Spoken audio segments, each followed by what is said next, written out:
rin po natin, ito pong pahayag naman nito pong si Chis Escudero. Minsan magaganda rin magpahayag to si Chis Escudero. Kahit alam mo na si Chis Escudero ay parang minsan parang lutang rin dahil pero gusto po ni Chis Escudero, tinatanong po niya, bakit walang nasasampahan na kaso sa katakot-takot na raid na isinagawa? Ito lang, no? Lately, marami po tayong nakikitang toniladang bigas na pinapasyalan ng mga politiko kasama si Erwin Tulfo at meron pa na raid ng customs, no? Bakit wala po nasasampahan ang customs ng anti-smuggling at saka anti-hoarding? Yan po. Si Chis Escudero po nananawagan ngayon. Oh, bilib na, minsan nakakabilib din si Chis Escudero. Ang problema ni Chis Escudero, hanggang dun lang sa tayo ngayon ay dakdak ng magagandang pananalita. Tapos wala na. Nasa Paris na, shooting na sila. Hindi ba pwedeng i-follow up mo naman yung mga magaganda mong suggestion? Katulad nito, ang sabi ni Chis Escudero, sampahan na agad ng kaso. Sino po yun? Hindi tayo dapat nagtatapos sa mga raids lamang. Naghihintay at nagmamatsyag ang taong bayan sa susunod na hakbangin ng pamahalaan. Sampahan na agad ng kaso ang mga dapat sampahan. We should bring them to the Court of Justice to prove that this administration is resolute in its campaign against rice cartel. Di po ba? Dami, no? Tone-tonelada po. Nariyan sila Speaker Martin. Kasama niya yung lagi niya kasama si Erwin Tulfo. Na magkakaideya kayo kung bakit, no? Romualdez, Tulfo. Okay. Lagi sila magkasama.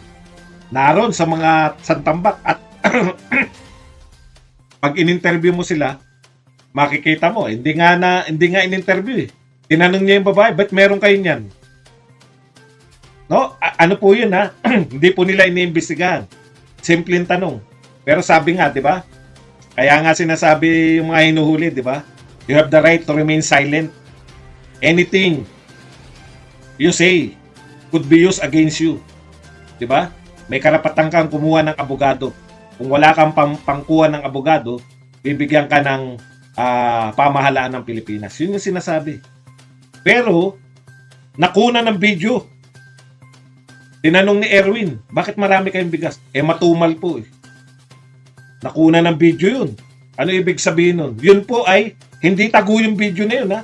Alam nila na sila ay nag-iikot. At nilabas yan mismo ni Erwin sa kanyang, ni Congressman Erwin sa kanyang page. Ibig sabihin nun, hoarding yun. Hindi nila nilalabas yung bigas kasi ang katwiran, matumal daw ang bigas. Matumal, kaya hindi kayo naglalabas. O ito naman po, pinagmamalaki ng custom, raid sila. Kumpiskado, 40 million worth ng bigas. 40 million worth? Napakalaki. O, nahuli yung bigas. Ang tanong ni Tis, kailan tayo magsasampa ng kaso? Wala lang yun, walang may-ari ng bigas na yun, nahulog yun mula sa langit. Yung mga tatanga-tanga na naman sasabihin, kasi government ano yan eh. Dahil biruin mo, napasok nila oh. Government sponsored smuggling daw. Nahuli smuggled goods, walang may-aring nahuhuli. Walang may-aring nasasampahan. Kumpiskado na yung mga bigas.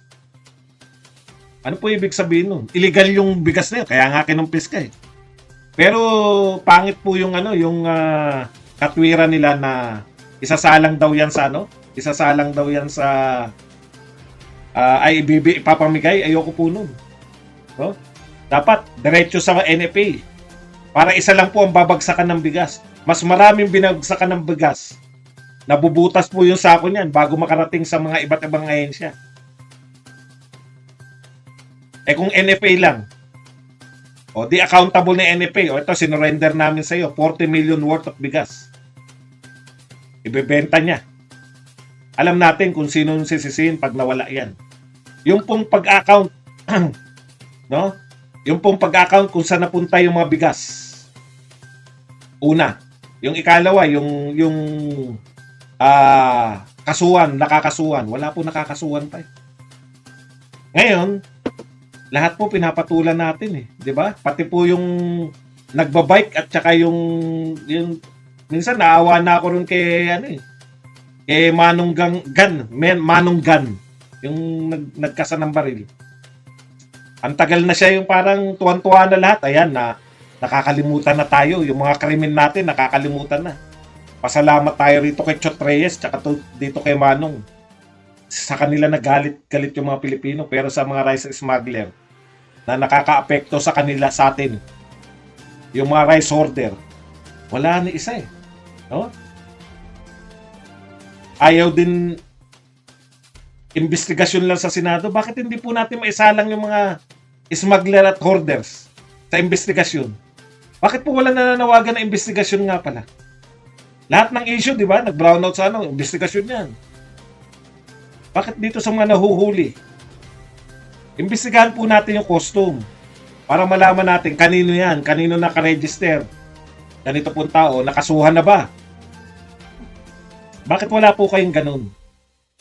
Lahat na nagba-viral ay iniimbestigahan nyo sa Senado, bukod tangi yung mga ganito, hoarding tsaka tong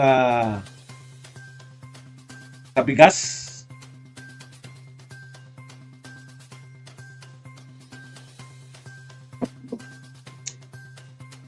Pwede bang walang may-ari yung puta? Imposible. Imposible naman yung warehouse, walang may-ari. Kanino nakarehistro yung warehouse? Imposible naman hindi kunwari, malaki malamang yan, di ba? Warehouse yan eh. Oh, walang may-ari niyan. Eh di kumpiskahin kung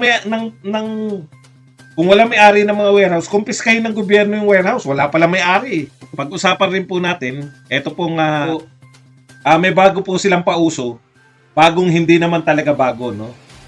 Eto po, ang tunay na madam, Vice Presidente Sara Duterte.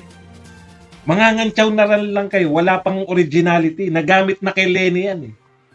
Siguro ang nakaisip nito, iniisip niya, natalo tayo dahil tinawag na madam si Lenny. Matatalo rin si Sara pag tinawag natin madam.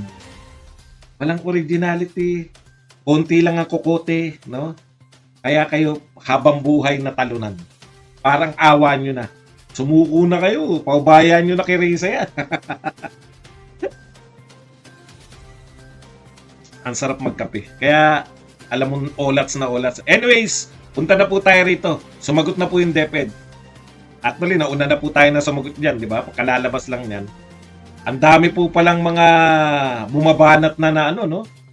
Kahit yung mga vlogger ng binabanatan pala yan si Sara Duterte dyan sa yung 2 million daw na kakulangan ng enrollment kumpara last year ay dulot ng rally. Di ba sabi natin, wala pong sinabing ganyan si Sara Duterte. Isang reporter lang yung nagsabi niyan. Ikinalat na ng iyan po ang maliwanag na misinformation.